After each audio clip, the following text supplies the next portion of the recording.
Las empresas no están aisladas, sino que se relacionan con otras empresas, con los consumidores, con las administraciones, con bancos y también deben estar al corriente de muchas otras cosas como el estado de la tecnología, las leyes o la situación económica general. A todo eso le llamamos el entorno empresarial.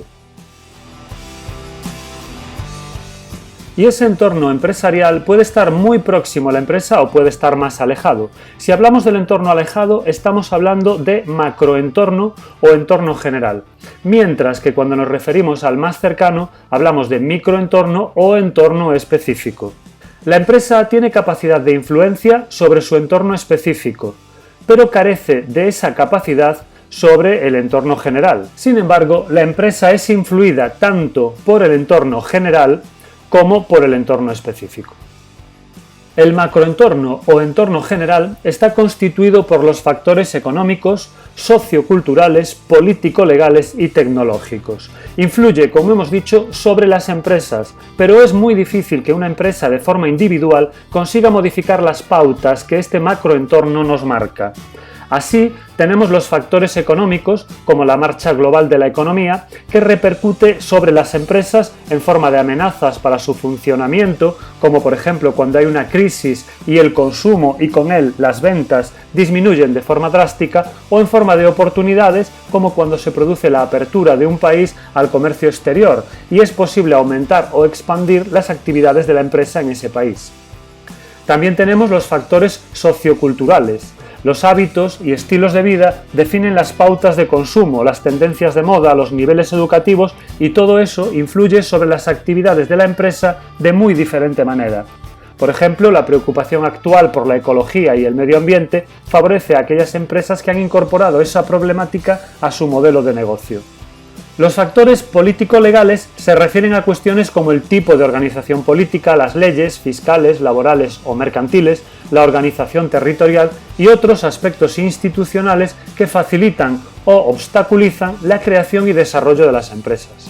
Finalmente, hay factores tecnológicos que manifiestan su importancia a través de los cambios en la forma de satisfacer las necesidades de los consumidores, tales como el comercio electrónico, la aparición de nuevos sectores emergentes que sustituyen a otros tradicionales, las mejoras continuas en los productos y mercancías que son sustituidos más rápidamente por otros, las mejoras en la maquinaria que obliga a las empresas a renovarla de forma más rápida para poder seguir siendo productivas. La empresa, frente a todos esos cambios, lo mejor que puede hacer es adaptarse, porque tiene muy complicado, por no decir imposible, influir para modificar esas tendencias. El microentorno o entorno específico está constituido por todos aquellos elementos que se encuentran en relación directa y de proximidad con la empresa, por lo que ésta es influida directamente por lo que sucede en ese entorno y al mismo tiempo influye en él. Los principales actores en este entorno específico son los clientes de la empresa, los consumidores, sus proveedores, los competidores, los intermediarios de todo tipo y las administraciones públicas. Un ejemplo, si los competidores de la empresa deciden hacer una política de precios agresiva, con descuentos importantes, la empresa no puede permanecer impasible. Debe tener en cuenta este hecho y reaccionar de la manera más adecuada. Tal vez deba proponer, igualmente, rebajas a los consumidores. Tal vez deba incidir en las características diferenciales de su producto. O quizá cualquier otra acción que le permita mantener o incluso mejorar su posición en el mercado. Pero claro, en cuanto la empresa reaccione con una acción concreta, sus competidores volverán a reaccionar en un ciclo de interacciones que no tiene fin. Un ejemplo. En este caso está referido a la empresa Carto, dedicada a la localización inteligente, es decir, a proveer a compañías tecnológicas detalles sobre la localización de sus clientes que pueden ser relevantes para su negocio. Por ejemplo, para Amazon es importante saber si sus clientes son de entorno urbano o rural, de zonas con alta o baja densidad de población y otros detalles para mejorar su servicio. Para una aseguradora quizás sea interesante saber por qué tipo de carreteras se mueve un posible cliente antes de hacerle el seguro. En este ejemplo, el macroentorno se detalla en la parte superior, mientras que el microentorno se divide en el mercado, que tiene que ver con la demanda, y el sector, que tiene que ver con la oferta. Aquí podemos ver cosas como la tendencia observada en los fabricantes a convertirse en proveedores de servicios dentro del macroentorno, es decir, la invasión del campo de operaciones de Carto, lo que es una seria amenaza. También la tendencia al aumento de adquisiciones por los competidores en el microentorno, lo que podría obligar a emprender el mismo camino requiriendo más fondos para ellos. O las exigencias por parte de los clientes de una mayor flexibilidad en el uso de los datos proporcionados, también en el microentorno, y esto podría obligar a la empresa a replantearse la forma de trabajar con los datos. Otra herramienta que nos permite explorar el entorno de las empresas es el análisis de las fuerzas competitivas de Porter. Michael Porter desarrolló en su libro Estrategia competitiva de 1980 un análisis para determinar cuáles son los factores que permiten a las empresas identificar los elementos esenciales que juegan en su sector y que dominándolos les permiten mejorar su situación competitiva. Es a estos elementos a lo que Porter llama las fuerzas competitivas. La primera de ellas es la rivalidad entre competidores actuales.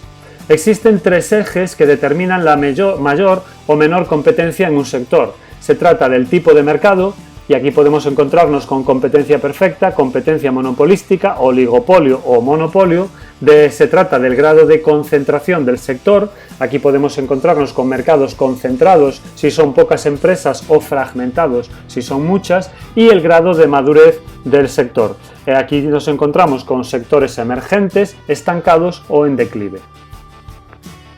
Un sector maduro o estancado que no crece, pero en el que no hay demasiadas empresas con cuotas de mercado elevadas y un statu quo mantenido desde hace tiempo con inercias difíciles de romper, es un sector donde la competencia va a tener un perfil bajo, donde las empresas no se van a estorbar demasiado unas a otras y van a convivir pacíficamente. También es verdad que algunas de las luchas más reñidas de todos los tiempos se sitúan en este campo de los competidores actuales. En relación a los competidores actuales, muchas veces es necesario dar una medida de la importancia de la empresa respecto a las demás de su sector. Para ello se utiliza la llamada cuota de mercado, que consiste simplemente en dividir las ventas de la compañía entre las ventas totales del sector. Si lo queremos en porcentaje, se multiplica por 100. Por ejemplo, si la facturación total del mercado de telefonía móvil fue en 2019 de unos 40.000 millones de euros y la facturación de Vodafone fue ese mismo año de 10.968 millones de euros, entonces podemos decir que su cuota de mercado es del 27,42%. Es decir, de cada 100 euros facturados en este mercado, 27,42 euros los facturó Vodafone.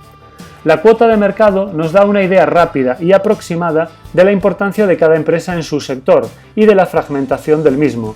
Así podemos decir que el mercado de telefonía móvil está poco fragmentado y bastante concentrado, ya que apenas 4 empresas, Vodafone, Movistar, Orange y Yoigo, suponen el 91,7% de la facturación total. La segunda de las fuerzas competitivas es la amenaza de entrada de nuevos competidores. La posibilidad de que entren nuevos competidores al sector incrementa la competencia en su seno, y esto depende básicamente de las llamadas barreras de entrada. Están relacionadas con los costes iniciales de instalación, la diferenciación de productos, la experiencia en el sector, pero también aspectos institucionales y legales como la concesión de autorizaciones, licencias, patentes y demás. Un sector con escasas barreras de entrada, como por ejemplo podría ser una baja inversión inicial o un reducido nivel tecnológico, es un sector en el que cualquier otra empresa puede entrar, establecerse y amenazar la posición de aquellas otras empresas que ya están instaladas. Por ejemplo, es algo que sucede en el sector de bares y cafeterías. En cambio, cuando las barreras son importantes, es más difícil la competencia. Es algo que ocurre en el sector del taxi o las farmacias que necesitan una licencia previa para poder operar en ellos. La tercera de las fuerzas competitivas de Porter es la amenaza de productos sustitutivos, es decir, que de repente el producto estrella que comercializa nuestra empresa deje de atraer a los consumidores porque otro, en el que no habíamos pensado ni por asomo, lo está reemplazando exitosamente. Sucedió con la máquina de escribir fagocitada por los ordenadores y está ocurriendo con las cámaras fotográficas liquidadas por los teléfonos móviles. Pero no serán los últimos casos, tan solo uno más en la interminable lista: el CD y los formatos de música físicos por Spotify, Apple Music y otros servicios de música en streaming, los videoclubes liquidados por los servicios de las plataformas digitales y quizá pronto también con ellos se irán las salas de cine. Finalmente, tenemos el poder negociador de proveedores y clientes. La posición competitiva de la empresa también depende de las buenas o no tan buenas condiciones que pueda negociar con sus proveedores y clientes, es decir, depende de quién tiene la sartén por el mango. Si la mano es la de la empresa, entonces estará en situación de imponer sus criterios, sus plazos y condiciones de pago, sus requisitos de calidad, sus precios, y entonces su posición competitiva será buena. Pero en caso contrario, si la mano que sostiene la sartén es la de los proveedores o la de los clientes, la empresa estará en una posición de debilidad competitiva. Empresas como por ejemplo El Corte Inglés, Carrefour o Mercadona están en una posición inmejorable para obtener buenas condiciones de sus proveedores, plazos de entrega, calidad de productos, periodos largos de pago. Son cosas que se negocian en una relación comercial y que si tienes poder puedes poner de tu lado. Sus volúmenes de compra hacen que sus pedidos a los proveedores sean muy importantes y que estos no puedan permitirse el lujo de perderlos por culpa de unas condiciones que pueden ser gravosas, pero que les permiten seguir produciendo. Cuando una empresa tiene el poder negociador, está en una mejor situación para competir que aquellas otras que no lo tienen. Vamos a verlo con un ejemplo práctico: el sector de pizzas en Pontevedra.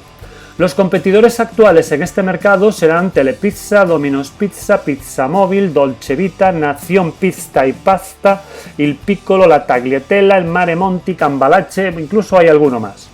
¿Ante qué tipo de mercado nos encontramos? Pues la verdad es que hay bastante para elegir y cada establecimiento tiene su propio estilo, por lo que hay que descartar la competencia perfecta y el monopolio. Podríamos hablar en todo caso, por ejemplo, de competencia monopolística, y en este caso estaríamos ante un mercado en el que la competencia podría ser dura.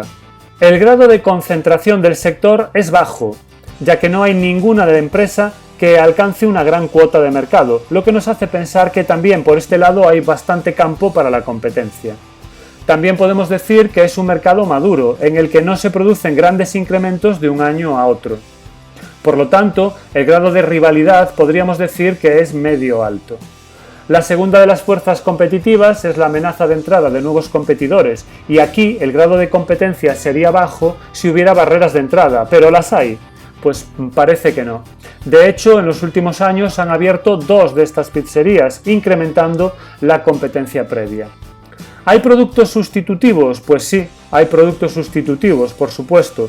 Cualquier restaurante que ofrezca alternativas a la hora de comer o de cenar es un posible competidor, y la ciudad de Pontevedra está bien surtida de alternativas gastronómicas, así que por este lado también nos encontramos un sector bastante competido, y más en los últimos tiempos donde ya es posible contratar los servicios de riders externos para llevar los platos de cualquier restaurante a la casa del cliente. Finalmente, podemos analizar el poder negociador de proveedores y clientes, y en este caso hay mucha variedad. Cuando se trata de franquicias como Telepizza o Domino's, el poder negociador con proveedores es escaso, ya que los contratos de franquicia dejan todo bastante atado. En el caso de los demás restaurantes, se trata de negocios pequeños con poco poder negociador. Sucede lo mismo con los clientes, que al ser particulares y familias, tampoco ejercen una presión negociadora muy alta. Por tanto, podríamos decir que se trata de un sector bastante competido en todos los frentes, aunque la densidad de población de la ciudad, su carácter turístico y la segmentación de mercado les permite afrontar su día a día con bastante tranquilidad, siempre que las circunstancias sean normales. El análisis DAFO es la última de las herramientas que vamos a analizar. DAFO son las iniciales de debilidades, amenazas, fortalezas y oportunidades. Las 2 primeras suelen suponer algo negativo para la empresa y ésta desearía evitarlas. Las 2 siguientes son positivas. Las debilidades y fortalezas son de tipo interno, en el sentido de que la empresa puede trabajar para modificarlas, reforzar las fortalezas o rectificar las debilidades. Sin embargo, las amenazas y oportunidades son externas. Es como el tiempo. La empresa no puede hacer nada por cambiarlo y tan solo adaptarse a él. Veamos un ejemplo. Tal vez una empresa tenga una plantilla de trabajadores altamente cualificados. Bueno, pues esto es una fortaleza que puede ser aprovechada. Por otra parte, quizá no le sea fácil acceder a nuevos préstamos de los bancos porque está muy endeudada. Esto es una debilidad que debería ser corregida. Si se ha declarado una pandemia que reduce las ventas, esto sería una amenaza que no se puede remediar. Hay que adaptarse a esta circunstancia. Y finalmente, si nos encontramos con que los tipos de interés han bajado, esto es una oportunidad para acometer nuevas inversiones. Dependiendo de la situación, de sus fortalezas y debilidades y de las amenazas y oportunidades, existen 4 estrategias básicas que puede poner en marcha una empresa. Cuando priman las fortalezas en un entorno de oportunidades, la empresa debe poner en marcha una estrategia de tipo ofensivo. Se trata de aprovechar las fortalezas para, apoyándose en las oportunidades, reforzar todavía más la situación de la empresa. Cuando lo que priman, por el contrario, son las debilidades en un entorno de oportunidades, se deben aprovechar estas para tratar de dar la vuelta a las debilidades y convertirlas en fortalezas, o al menos neutralizarlas. Es lo que se llama una estrategia de cambio. Cuando hay fortalezas y el entorno es de amenazas, debemos aprovechar esas fortalezas para defendernos de las amenazas del entorno, esto es, poner en marcha una estrategia de tipo defensivo. Y finalmente, cuando la empresa es débil y el entorno es amenazante, lo mejor que se puede hacer es tratar de sobrevivir aplicando una estrategia de supervivencia. Y hasta aquí hemos llegado por ahora. Recibid muchos saludos y mucho ánimo. Vamos a ver si podemos seguir trabajando como hasta ahora y si nos vemos en el próximo vídeo. ¡Chao!